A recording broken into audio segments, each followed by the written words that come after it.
These negative emotions really cloud your judgment. Actually, even happy emotions. That's why people say when you are on a high, you don't make very important decisions. And when you're on a low, you don't make important decisions. Make sure that you are calm, collected, and then you make that decision. It's the same with communicating.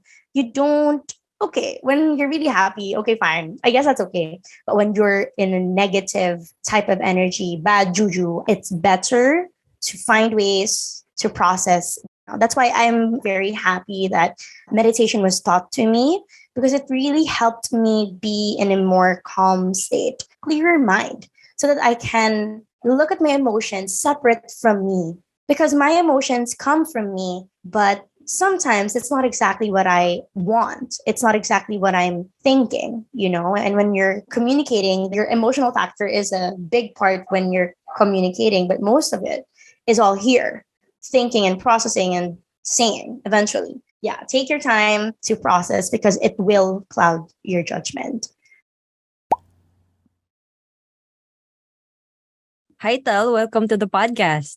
Hello. Hi, Mia. It's nice to be here. So, for the benefit of the listeners, can you tell us a little about yourself, like what you do and who you are? Hi, guys. I am Kristel. I'm a speech and language pathologist. I graduated last year, so I've been working for a year, a little bit over a year. I've been working with kids to help them communicate better.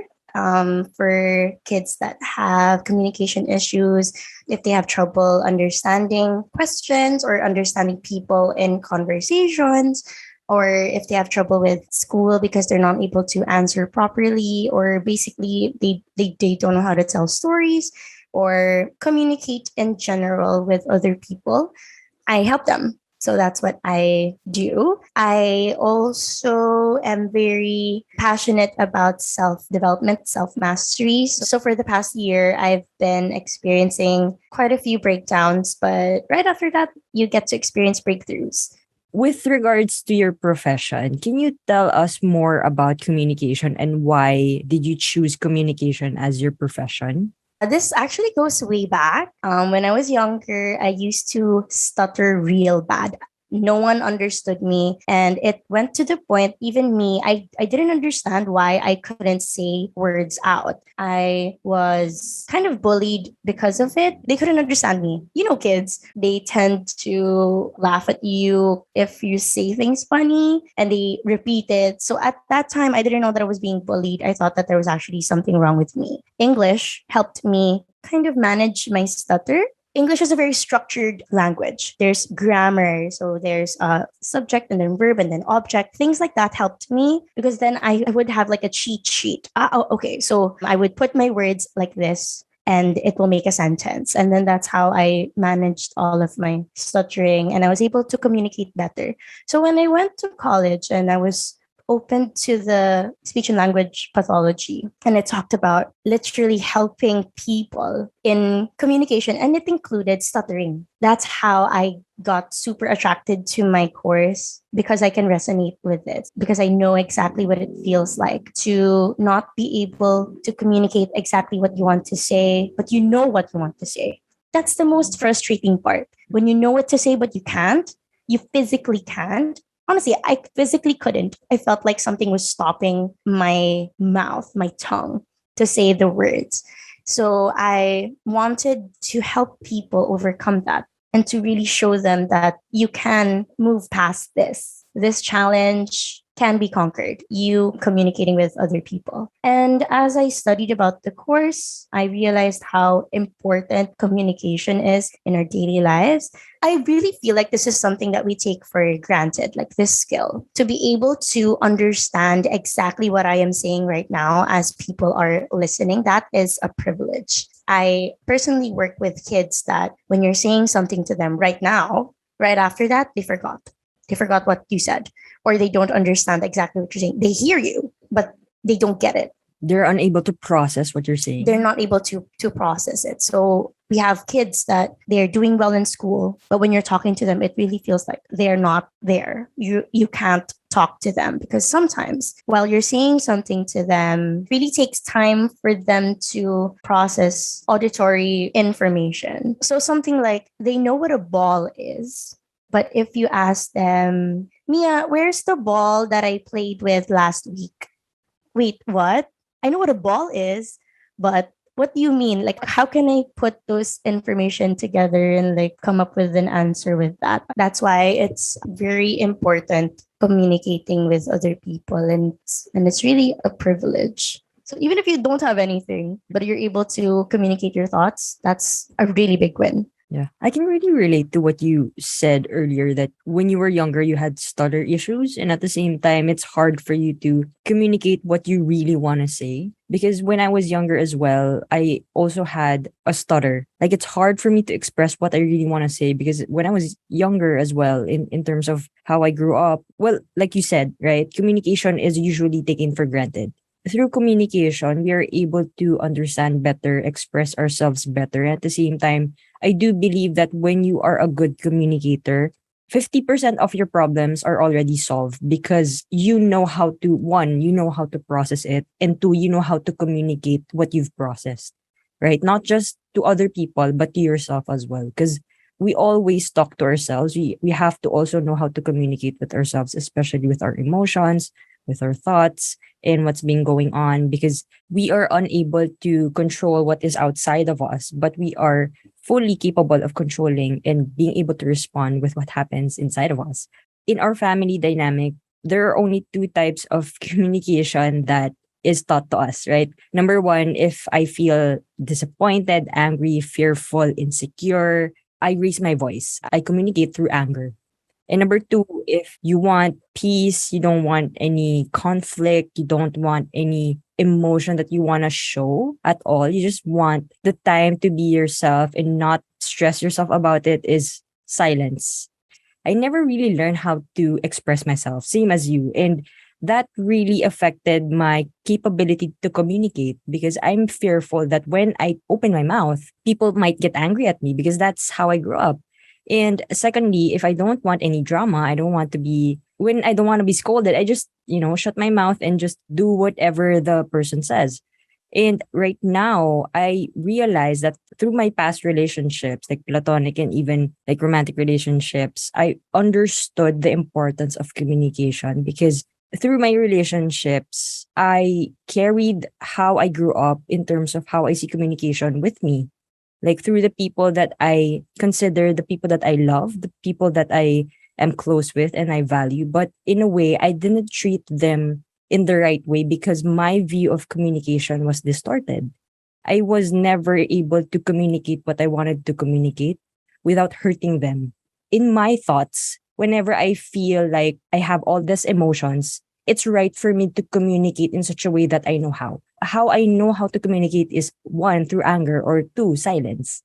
It was a very painful thing to happen, but at the same time, I learned from it. So I think it's a blessing in disguise. Well, in terms of my experience, I wouldn't want that to happen to other people. That's why I'm doing my part in terms of learning how to communicate so that I wouldn't carry that trauma and pain to other people or to the future relationships that I would have. And I agree with you in that part. And also, just because that you had troubles with communicating before, it actually makes you the perfect person to spread awareness about it. You're literally the perfect person to do that because you were a person that had troubles and challenges with communicating, and you know exactly what it did to your relationship. So you are more than capable in correcting or improving your communication skills and sharing that now. So I would like to honor you for actually making this a topic. I'm very happy that people are starting to talk about this now because there's a lot of miscommunication about communication. People keep on saying communication is key. But how, right? Me and my sister, we have very close relationship now. We can be with each other, and like it'll be super fine. Like we're not going to say anything and then it'll be okay for us. And it started last year where we started to open up about the things that are happening in our lives. So my sister knows a lot of major events that happened to me, but not the specifics because we're not close like that before. But now, yes.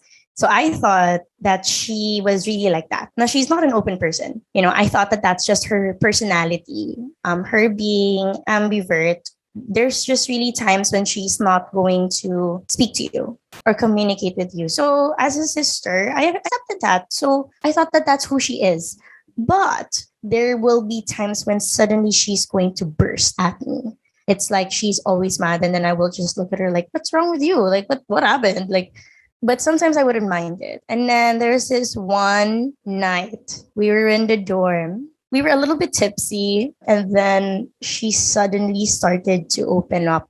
She started to say these feelings that she feels like I am not there for her. So, me, not knowing anything, I'm like, what's going on? I thought that that's just you because she's saying like I don't really ask how she is, or I don't really like start or initiate a conversation with her like just to check up on each other, but she sees that I do that with my friends. She was resenting me for that. So that's when I saw like, but I didn't know.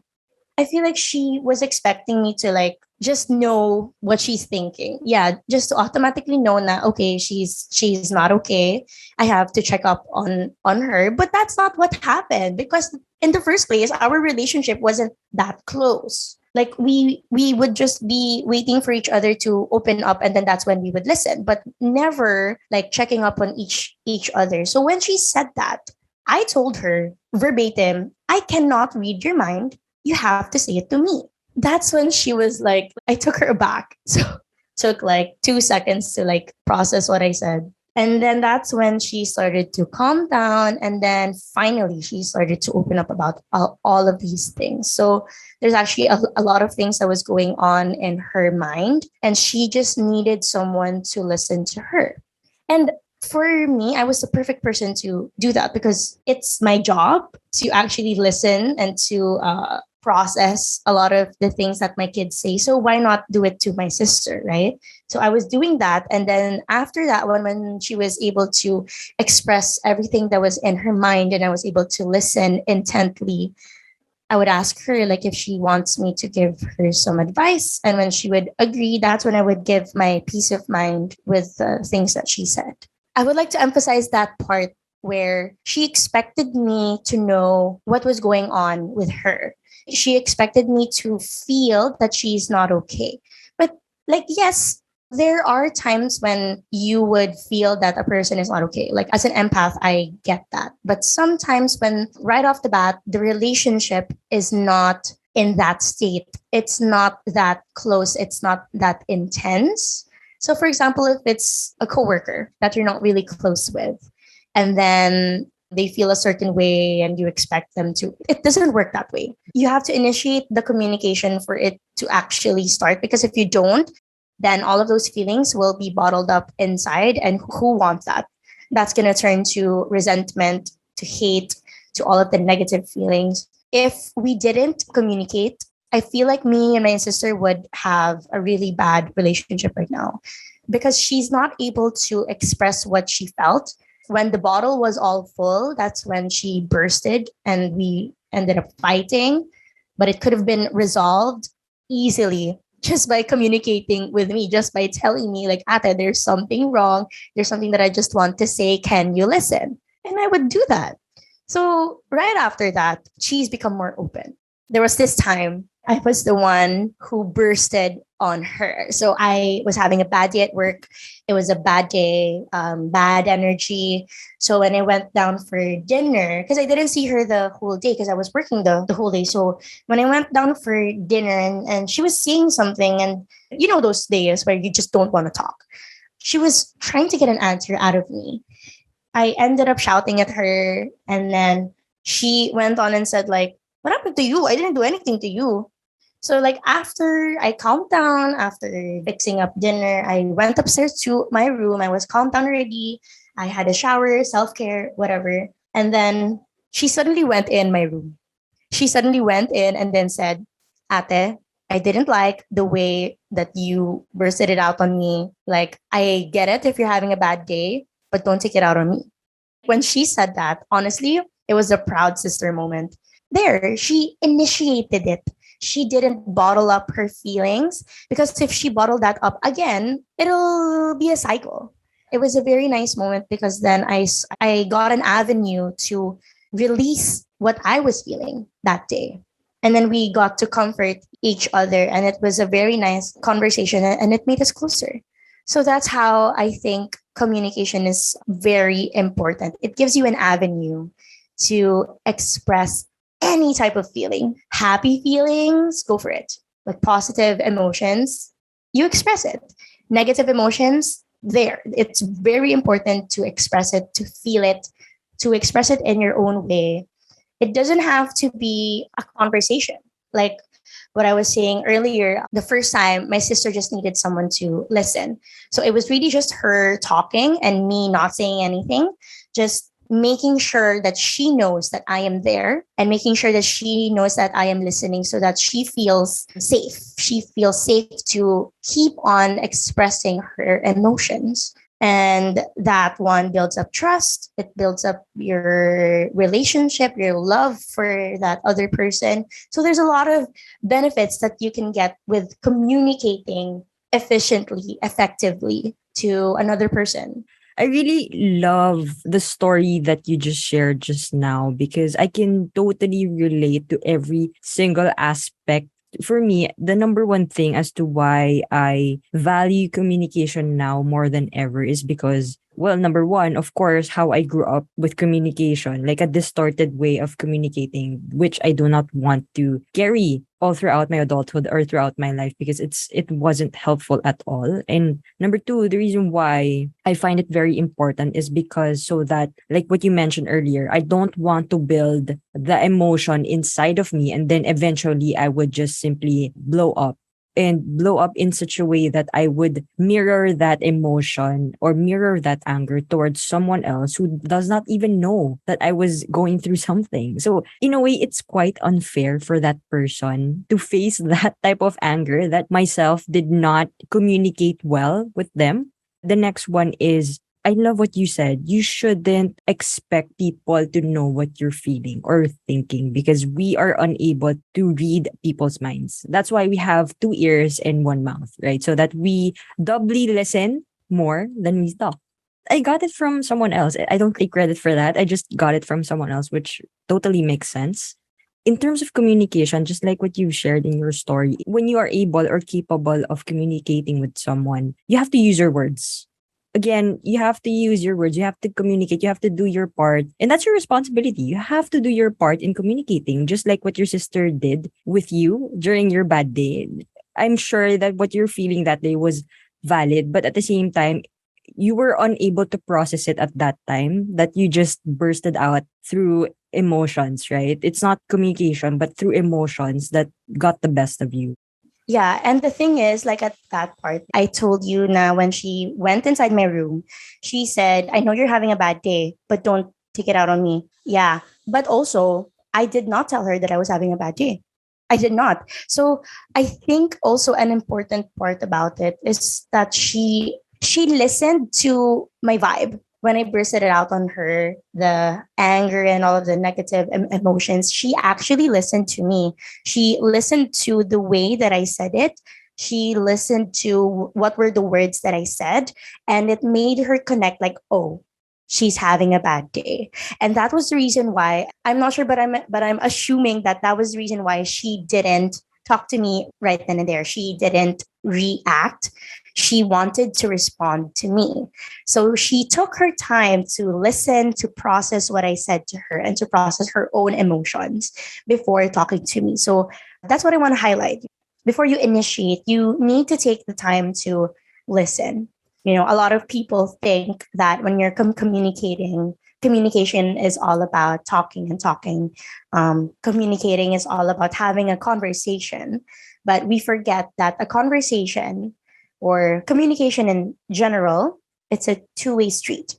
There's one who's a speaker and one listener. So That's why there's always one speaker and one listener, because obviously if both of you are speaking, you're not going to be able to have a real conversation. It's not an exchange. That's why like verbally fighting, when like everyone's just talking, it's not effective, it's not efficient, because no one is listening. No one is understanding what exactly the situation is, so then no solution is going to come out of it. So when you're communicating with someone, you take time to listen first. Listen to what the person is saying and to what is inside your mind while that person is saying something. Because then when you take the time to listen, it'll give you enough information to come up with your response. Because if you don't process it, if you're not listening, it'll be an ineffective way to communicate. Because then, did your response really answer the question that that person is saying? Or did you really respond? Is it in topic? That's one thing that I also teach my kids. Like, before we teach them how to communicate with their words, we make sure that the things that they are listening to, the concepts that they have, it's mastered. How do you come up with a sentence? It comes from a lot of concepts inside your head: the concept of grammar, the concept of nouns, verbs, adjectives, all of those, how you put things together, what kind of response are you going to come up with? Is it a statement? Is it a question? Are you saying a story? Are you describing something? There's a lot of things that come into play when you're coming up with a response. But more than that, you have to listen. Auditory skills, like that's also one thing that we teach our kids: auditory processing. Are you able to really understand exactly what the person is trying to ask from you based on what they said? Because if you don't, you're not going to be able to answer properly. And it's the same with conversations with your friends, your family, with your loved ones. If you don't listen to exactly what they are trying to say, because right, there are some people that they're saying one thing but they mean the other. Sometimes we get that, like just by their tone. So for example, when you ask like someone, hey, is everything okay? And then they say, yeah, it's okay. You know that it's not okay, so if you actually listen to that person, if you listen to every aspect of that response, you'll be able to respond properly. Like, okay, I know that you are not okay. So let's talk about it. But if you didn't really listen, oh, okay, you're okay. Because you said you're okay, right? There. So you have to listen. You have to have that skill of listening before you communicate through words. Yeah, I love what you shared because I think that's one of the misconceptions of communicating. Like, it's not just words, like what you mentioned. It's not just words, it's not just verbal communication, but rather it's also like 50% of communication is nonverbal, like body language, how your facial expression is, how you use your hands, your body, how you, in a way, you have to also use observation as to what the person is at that state, right? Just like what your example earlier, she did answer the question, but in terms of her eyes, she rolled her eyes and then her tone is different. So you would obviously know that she's not okay. And at the same time, you would also are able to know if someone's not okay if you have a relationship with them, right? Because when communication is practiced the right way with a certain someone, you build a relationship with them. It builds, like what you mentioned earlier, it builds a safe space for communication. Like, instead of you building walls, building resentment, or bottling up your emotions, you tear it down because there's safe space that you would know that whatever this person's feeling, that person will communicate it to me. And at the same time, you shouldn't always take things personally when someone, says something to you, because sometimes, just like what you also mentioned earlier, just like from your story, sometimes the other person's just having a bad day, and sometimes they're unable to process something at that time because it was really heavy for them at that time. And when you receive certain reactions from people, you shouldn't take that personally, which I'm also working on. Yeah. So with that, you really have to read between the lines. Like, aside from you observing where the person is connecting in their state at that moment, you also have to read between the lines. Like, not every time that the person says something is exactly that. but rather you also have to not just answer, but rather ask, is everything okay? Do you need a listening ear? Just like you also mentioned earlier. Do you need a listening ear because I'm here? And do you need advice, or you just need someone to listen? There are lots of layers to communication. It's not just, again, it's not just verbal, but rather it's nonverbal, it's listening. Listening is a type of communication, written and audio. So there are a lot of different types of communication. So with all of those things that you shared, can you give us the best or the practical tips for better communication for someone who is trying to improve on their communication skills? As a speech and language pathologist, the first thing that you have to do in order to communicate more efficiently, more effectively, is the thing that I said earlier. You need to practice your listening skills.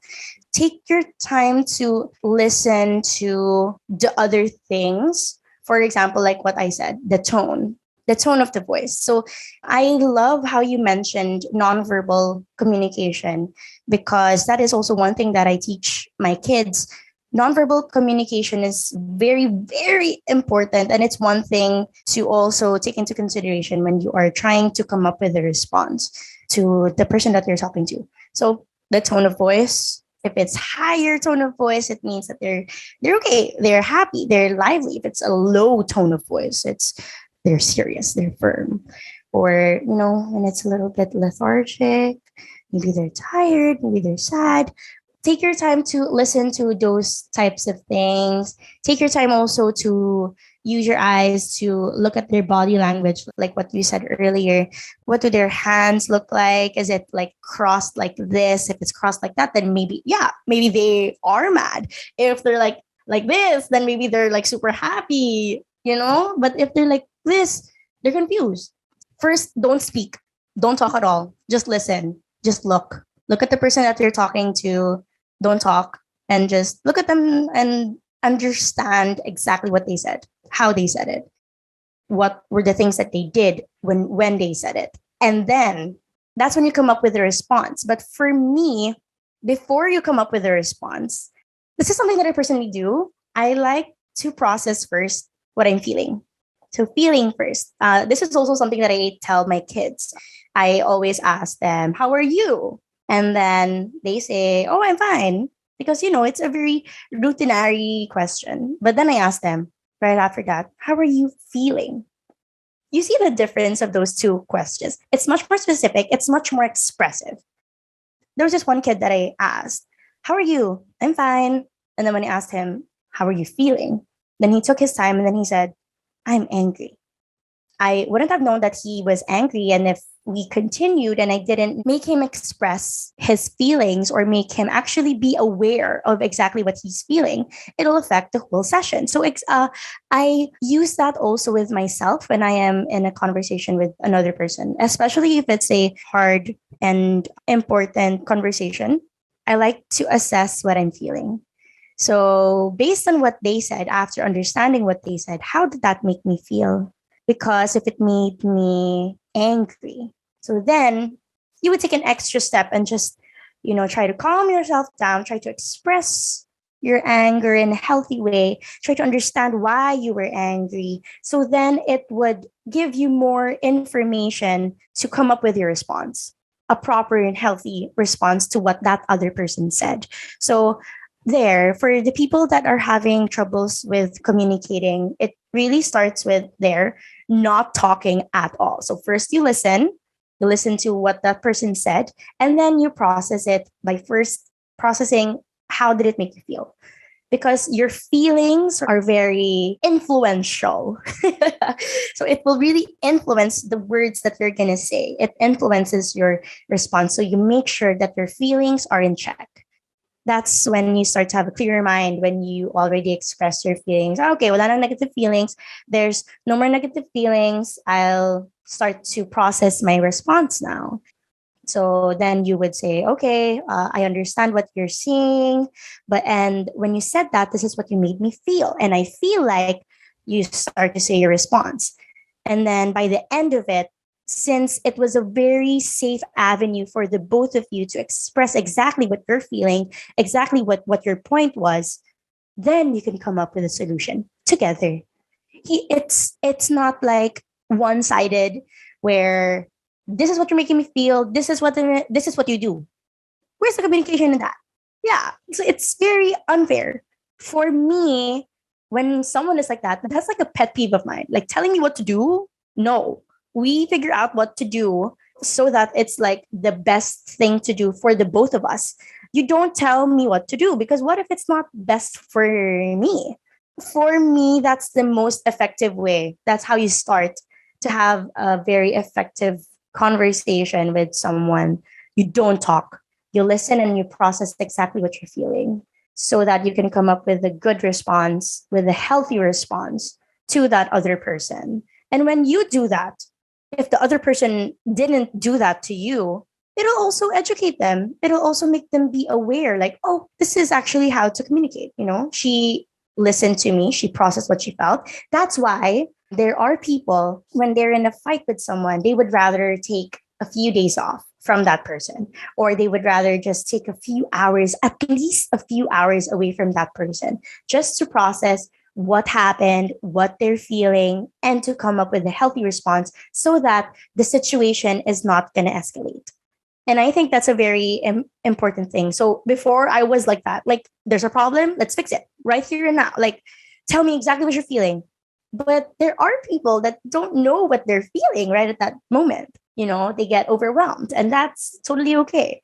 And you have to give them that space. You have to respect that space for them to take their time to respond to you, because it will also benefit you if there are things that are said that aren't really nice or that will potentially hurt you. They're never going to get that back. And you're never going to get that moment back. If you get hurt, that's it. You got hurt. That's why it's very important to respect that space. If someone asks for that space, don't take it, like what you said, don't take it personally. It's not about you. It's not about you. It's about them keeping their calm and finding the most effective way to communicate to you. I love what you shared just now. It's very interesting because I also had that experience in terms of my relationships, that I'm also the type to really want to resolve things right away, right then and there. Because for me, I always think, why would I waste so much time if we can resolve it right now? But again, like what you said, it like you really have to let the emotion of the moment die down first. Because if you're filled with emotions, if you're filled with a lot of like if you're really riled up at the moment, you really can't have a very productive communication. You wouldn't have a very productive, at the same time, heartfelt connection with that person if you're both in a very riled up mood or very emotional mood. Because you would, again, like what you mentioned, you would be able to say things that are very hurtful, but then again, after a while that you said that, you would, regret saying that. Yeah, in terms of that, I really also love what you said about space, like giving time for yourself and respecting the space for you to reflect. Because with what you said, it reminds me that it is important for you to put yourself first, especially when it's about your emotions. Because sometimes what you feel are not facts. Your emotions are not facts. There are times where you have to just give yourself the time and space to acknowledge that, okay, it's okay what I'm feeling, it's valid. And at the same time, you have to ask yourself, why am I feeling this way? Right? You would know well, not immediately, but at least you have to start with that. Why am I feeling this way? I might be, well, there are commonalities such as you're hungry, like you're just hungry. You just want to eat and then you're just filled with emotions. And number two, maybe you didn't quite had a restful sleep, right? That's why you're angry. And a lot of emotions that could lead up to why you're feeling that way. But again, the most important thing, just like you mentioned, you really have to be aware of your own state. Because if you don't do that as a practice with yourself, how could you practice that to other people? How could you communicate what you're already doing now to other people? Before, I thought that whatever I say is right. Like, especially when I'm feeling all of these emotions, I'm letting all of my emotions get the best of me. Like, even when in my mind it's something good that I'm feeling, so I'm gonna say it right away. But again, I never really thought that how could my words, how could my tone affect the other person? Because there are times where I just don't want to talk, but the other person wants to talk. And then I don't know how to communicate that I don't want to talk at the moment because again, I don't know. I don't have the knowledge yet to be mature, emotionally mature to accept that I need space. So at that moment, I was saying things that I later on regret. But in reality, I was feeling insecure. I was feeling fearful. I was feeling that I don't like myself at that moment. That's why I was mirroring all of the negative feelings that I had to the other person. It was unfair for me to treat the other person not as well. So right now, how I do that right now, especially when I'm in a conflict with someone, what you said is also correct that you really have to ask questions. You just have to process what they're saying to you and not take it personally. You have to process it. Oh, okay, why is this person telling me this? Especially when it's through a text, right? There's no tone. it, through a Exactly. That's text why or I don't email. like texting. Yeah. I mean, like I Same. would prefer call, Yeah, right? call or video call. Because with video Yes. call, you would see their facial You would reactions. see that, yeah. You would That's know if it's communication, genuine. diba? Mm-mm. Yeah, so with that, I'm very sensitive with those types of things. I really do value communication very well right now, but again, I'm still trying to improve on it. So right now, with what had happened before in terms of me having a conflict or misunderstanding, most of our conflicts are usually from misunderstandings, which I really wanna, work on in terms of my communication skills so that I would lessen my problems in terms of miscommunication. But it's a given. Like people are imperfect. Like I'm imperfect. So in that aspect, I think that the other person miscommunicated my intentions about something. So I kept on asking that person, why are you saying these things? Why again at that moment I wasn't taking it personally.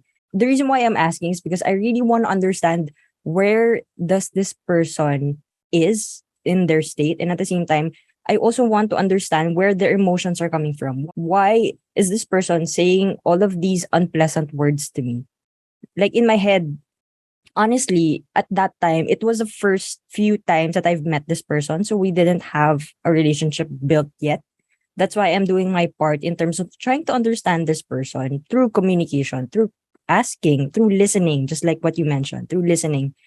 You really can't control the response of the other person because at the end of it, I think the problem there was the person was unable to process their emotions at that time, but I didn't take it personally. And I saw at that moment that, oh, there are different ways for you to handle certain situations, especially conflicts that are not as stressful, that are not as, chaotic or are not as, raising your voice because you only have control is how you respond, right? You can't control how the other person is. You can't control what happens to you, but you are totally in control of what you would do about it, how you would respond. So I think the things that you've shared are really have to practice on with yourself first before you're able to give that to other people.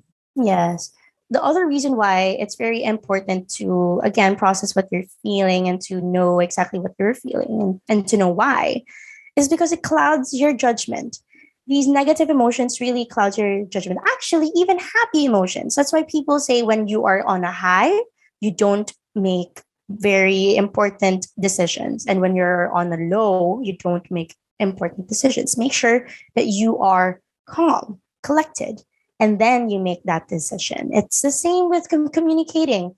You don't, okay, when you're really happy, okay, fine. I guess that's okay. But when you're in a negative type of energy, bad juju, I call it bad juju.